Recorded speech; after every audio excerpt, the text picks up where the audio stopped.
Hello. Hola. Today I have a visitor with me for my channel. Puerto Rico. Wait, hold on. Taste buds and tangents. Welcome. Today we have something a little different than our Trader Joe's stuff. We have dinner that is Puerto Rican, like my mother. My Puerto mother Rico. made some yummy, delicious Puerto Rican Ajo con foods gandules. and things, and there's a couple things that we want to make another time, but we'll have to maybe make another video for that, because even this was a good amount of prep to make, right? Muy So bien. it was very, very kind of crazy in the kitchen. So first, why don't we talk about, let's just get into it. Let's talk about the rice. Can you tell me a little bit about the rice, just kind of like the ingredients that you use? And then I also have a couple of the ingredients to the side that we can take out and show. Ajo con gandules, muy sabroso. Enséñale los potes. También the Goya. The Goya can. Sofrito. You put that in the rice. And you put in la Goya. Gandule, pote de gandule, you can find in any store. Walmart carries this, or any Mexican Spanish store. Yeah. Gandule. And then what kind of rice is this called? And then you put. What kind of rice is this called? Ajo con gandules. Muy bueno. Or pigeon pea rice, or Puerto Rican rice. Mm-hmm. This you use to marinate the meat inside the empanadas. Oh yeah, we're kind of jumping ahead. Sorry. This is the Here, I'll empanada take right this. here. So yeah, so that's what we use for the rice, and then there's also the sazon. Sazon you put into the rice with the sofrito, with water, and the gandules, and you bring it to boil. Then you cover it, and you let it dry up, and then you put a foil over it, and you put it on low, and then you have not sticky rice. And You have the Puerto also Rican rice. something you were saying, because we were kind of sitting, I was writing the recipe and just writing down the different directions for this rice in particular, is that with the sofrito you can kind of add it to taste depending on how much or Just how tablespoons. Little of the flavor that you like. You could put a So few can you tell tablespoons. me, before we move on to the next thing, what is in here and how do you make it? So what you do, you buy like 3 or 4 peppers, green peppers, red peppers, and you buy like a head of garlic, and you buy some onions, and you put it in the blender. And you can do this, like go on Facebook and find someone doing sofrito. You could go on the internet, and actually it's pretty easy to make. You can put it Wanda. Yeah.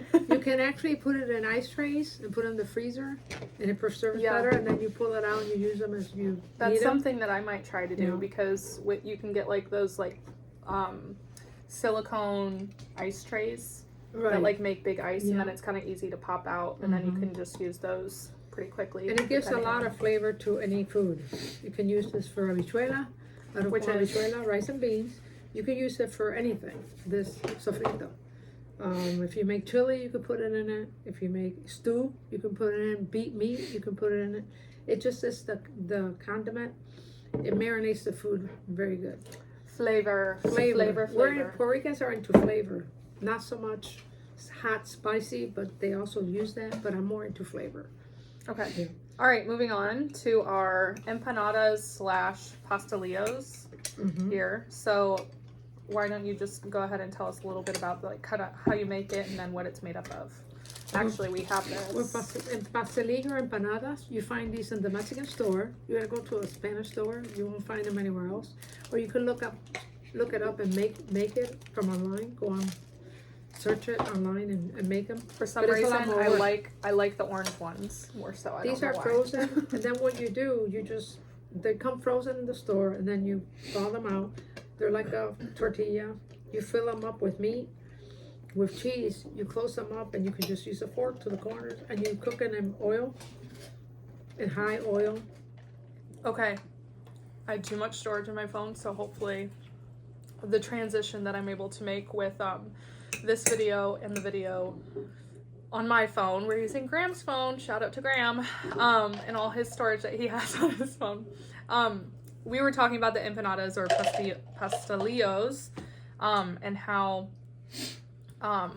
you talked about kind of how to make them.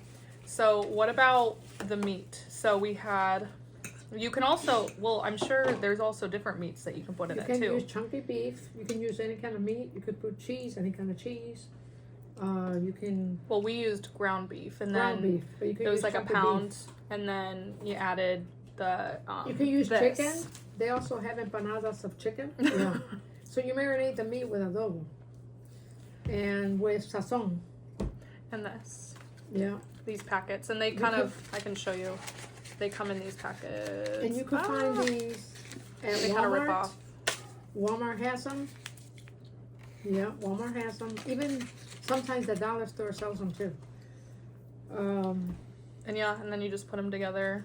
Put them together. Use the fork to kind of seal it shut. Seal I it had to do shut. that a couple of times. Is there any other way that you know of that you can kind of make sure that they stay shut while they're frying? Sometimes they said to wet the edges when you're actually closing them, Mm-hmm. and it kind of makes them more sticky. Okay, so Now- kind of like Now makes in the dough Puerto come together. Rico, these are smaller empanadas, but they actually come double the size of this in Puerto Almost Rico. like a calzone Yeah, type like a size. song, because I remember they used to sell them in Puerto Rico when I was growing up in the city. They used to sell these so good. Yeah. Yeah. All right. Okay, last part. These guys. Tostones, these are very good. Or Plantains. Yeah.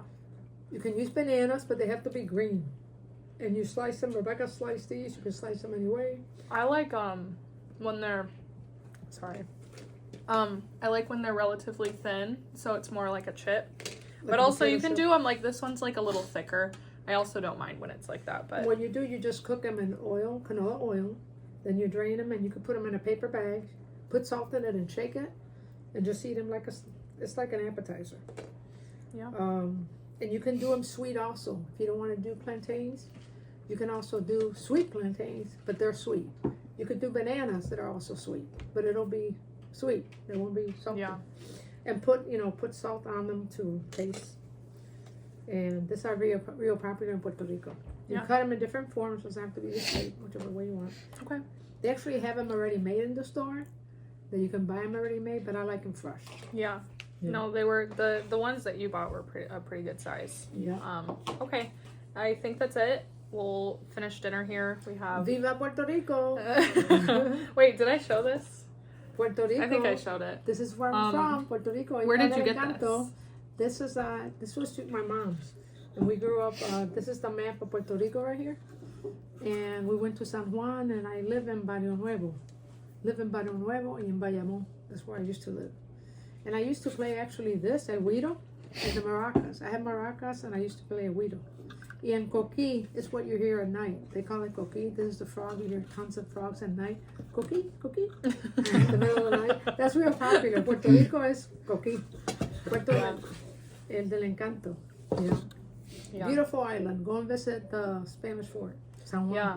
And would you say that all of the things, like all of these different things, these are all like recipes and things that you learned from Abuela? Yeah, growing up, my grandmother used to cook it. My mom used to cook it. And I have family who cooked it. The rice. Mm-hmm. The trick to the rice is to make sure that you cook it.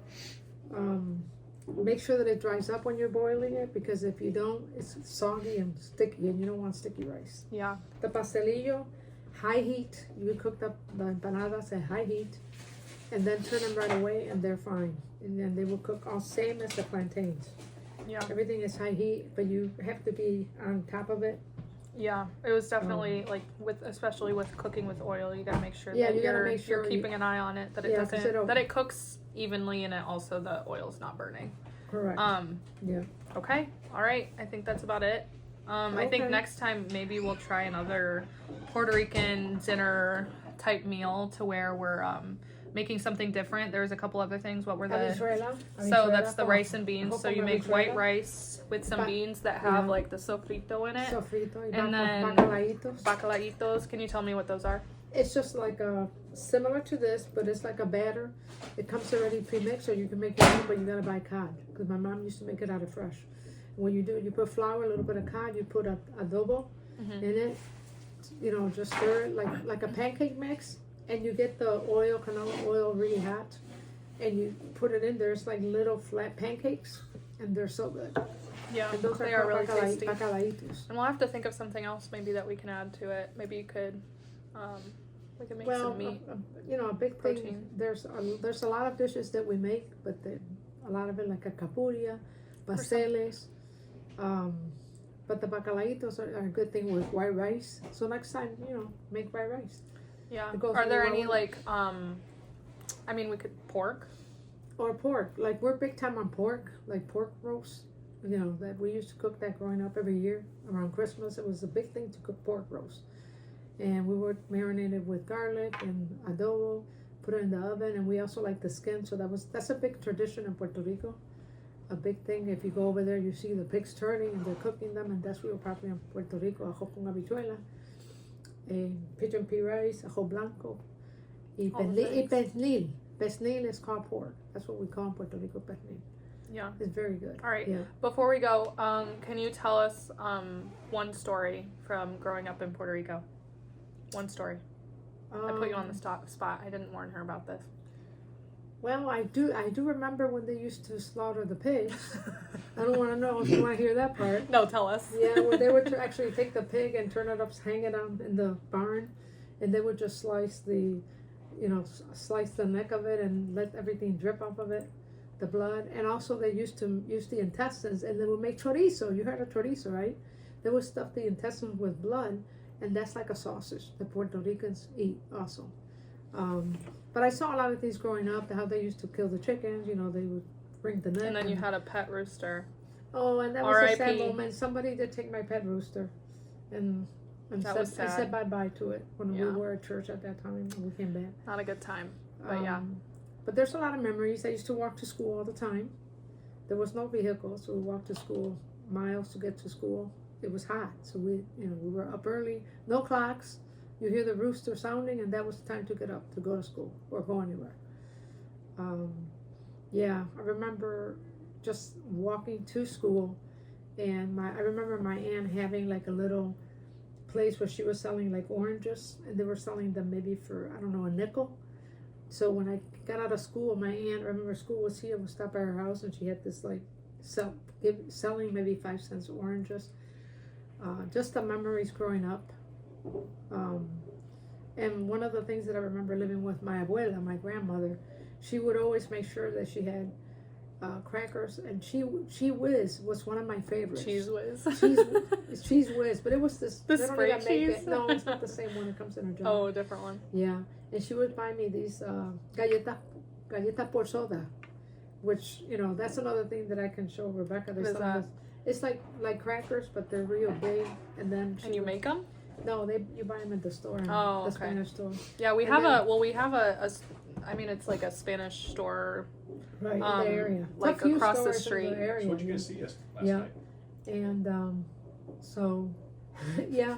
So there was She's a lot not of good corrupting stuff. Yeah, we'll cut it. Okay, wait, we'll say bye. Hasta luego.